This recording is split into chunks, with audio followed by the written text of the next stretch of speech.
Donc, nous avons un tableau récapitulatif des différents paramètres, des différents composants de l'hémostase, allant de l'hémostase primaire jusqu'à la fibrinolyse, montrant justement la variation en fait de ces différents facteurs lors de la période néonatale, également la période de normalisation de ces différents facteurs, ainsi que l'impact de ces facteurs en fait sur l'hémostase. D'accord? Nous avons un schéma ici qui montre en fait de façon récapitulative les différentes phases de l'hémostase qui ont été décrites en fait plus haut. D'accord. Donc, nous entamons le troisième sujet du cours qui parle d'équilibre acido-basique. L'équilibre acido-basique, qui est encore appelé l'homéostasie du pH, qui est l'une des fonctions essentielles de l'organisme, est défini comme le maintien du pH sanguin entre 7,35 et 7,43 et aussi la concentration de bicarbonate plasmatique entre 23 et 26 mmol par litre. Et justement, pour le maintien de cet équilibre, l'organisme dispose de nombreux systèmes tampons qui sont d'abord intra- et extracellulaires, qui assurent également une stabilité de l'équilibre acido-basique. Donc, à titre de rappel physiologique, on va d'abord parler de la notion de pH. Il faut d'abord rappeler un acide, en fait, c'est un donneur d'ion hydrogène et une base, c'est un acétate d'ion hydrogène. Et sachant que la concentration en non hydrogène dans le sang est très faible, on utilise généralement la notion de pH pour mieux exprimer l'acidité d'un milieu. Donc, toujours dans le cadre de la notion de pH, nous devons rappeler également que le gaz carbonique qui est dissous va donner justement sous l'effet de l'anhydrase carbonique l'acide carbonique H2CO3 selon la réaction qui est décrite plus bas. Donc, nous avons l'addition du gaz carbonique à de l'eau qui va donner justement de l'acide carbonique. Et justement, cet acide carbonique sur l'action de l'anhydrase carbonique va donner les ions H+, et les ions bicarbonate. Et justement, cette relation est souvent décrite sur l'équation d'index en HCF qui permet de déterminer le pH en fonction justement du pK qui est la constante qui caractérise le potentiel de dissociation ionique d'un électrolyte à une température donnée, qui est également la constante de dissociation du premier hydrogène de l'acide carbonique, additionné justement au logarithme de la concentration de bicarbonate sur la concentration d'acide carbonique. Et dans le cadre du système tampon bicarbonate et acide carbonique, le pK ici est chiffré à 6,1. Diapo. Parlant de la régulation plasmatique, la régulation justement des mouvements d'ions, des ions hydrogène et des ions bicarbonate à travers la membrane cellulaire est assurée par les systèmes tampons qui sont extracellulaires et intracellulaires, et puis les émontoires qui sont des organes d'épuration ou des organes d'élimination, que sont les poumons et les reins.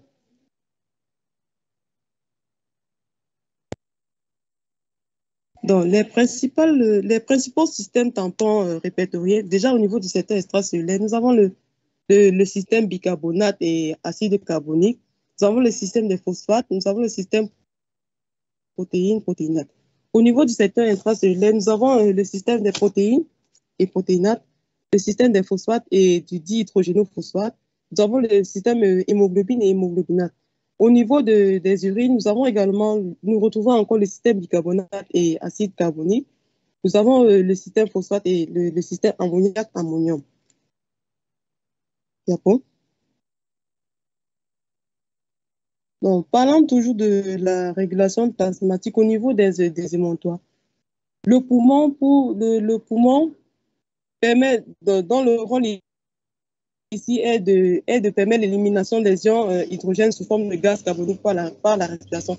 Et ceci se fait justement par la réaction l'addition des ions hydrogène avec les ions bicarbonate qui va permettre la formation de l'acide carbonique. Cet acide carbonique qui sera dissocié sous l'action de la nitrate carbonique en eau et en CO2. Ce CO2 qui sera justement expulsé par la respiration. Et dans le cadre d'une acidose métabolique, on aura une hyperventilation qui sera synonyme en fait d'une hypocapnie. Ceci afin d'épurer le maximum de CO2. Dans la calose métabolique, on aura plutôt une hypoventilation qui sera en fait le synonyme d'une hypercapnie, donc ce qui va se traduire par une acidose respiratoire qui sera compensatrice. Diapo. Donc, le rein, ici, pour le deuxième organe émontoire qui est le rein, a une action d'eau qui est d'éliminer les ions hydrogènes en entraînant la production d'ammonium qui seront excrétés par les urines.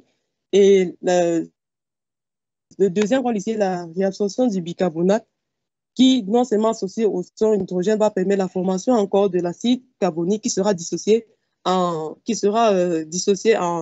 gaz carbonique et en eau. Le gaz carbonique qui sera éliminé par le rein. Voilà. Nous avons justement un schéma qui montre en fait le rôle des reins. Le rôle des reins qui, en cas d'acidose, il y aura, pour pouvoir diminuer justement cette acidose, les ions hydrogène seront associés au bicarbonate, ils seront plutôt associés aux ions ammonium, aux ions ammoniac qui vont donner de l'ammonium qui sera excrété dans les urines. Ces ions hydrogène seront justement associés aussi aux ions phosphate qui vont donner justement le dihydrogénophosphate qui sera éliminé à travers les urines. Et justement, la réabsorption du bicarbonate qui sera effectuée au niveau du néphron sera additionnée aux ions hydrogène qui vont former l'acide carbonique qui sera dissocié en gaz carbonique et en eau qui sera expulsé par le poumon. Diapo. Donc, nous avons toujours un schéma qui explique toujours la régulation plasmatique qui montre justement le contrôle justement des ions bicarbonate par la fonction rénale et justement le contrôle également de la pression partielle à CO2 par la fonction respiratoire.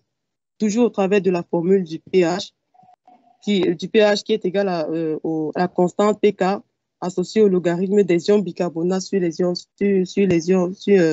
concentration de CO2. Diapo. Donc, le nouveau-né prématuré a justement quelques particularités telles que un métabolisme déjà qui est plus élevé par la production d'acide qui est 3 fois supérieure à celle de l'adulte, par l'immaturité des fonctions rénales et respiratoires et par la faible capacité de réabsorption du bicarbonate. Et justement, chez le prématuré, on a aussi une insuffisance des systèmes tampons du sang.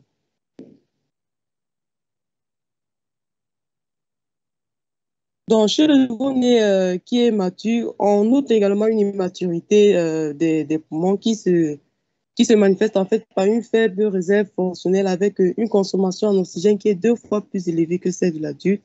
Donc, déjà, la circulation pulmonaire ici est vulnérable dans ce sens que lorsque le patient présente une hypoxie ou une acidose, on aura une augmentation des résistances qui va entraîner des résistances pulmonaires qui va entraîner une diminution du flux sanguin pulmonaire, ce qui peut justement aggraver l'hypoxie et l'acidose, et cela peut justement entretenir un cercle vicieux.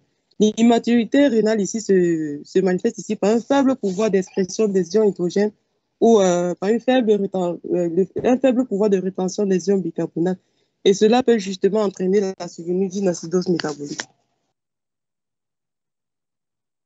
Donc, toujours dans le cadre des particularités chez le nouveau-né, chez le nouveau-né atteint qui a 4 à 5 jours de vie, on a justement une aptitude des reins à assurer justement les fonctions normales de rétention de sodium et d'équilibre acide-base. Et justement, à 1 mois de vie, ce rein devient mature à 60% et à 1 an, il devient fonctionnel à 100%. D'accord? Nous avons ce tableau reflète en fait les valeurs normales des gaz du sang chez le nouveau-né. Comme on disait, le pH normal chez un nouveau-né, il est chiffré à 7,5, plus ou moins 0,07. La pression partielle en CO2, elle est chiffrée à 31,44 mm de mercure, plus ou moins 5 mm de mercure. La pression partielle en O2 est comprise entre 90 et 100 mm de mercure. La concentration en bicarbonate chez le nouveau-né est chiffrée à 16,68, plus ou moins 3,75 mmol. Et la saturation en oxygène est comprise entre 40 et 50. Et le taux de la table doit être inférieur à 2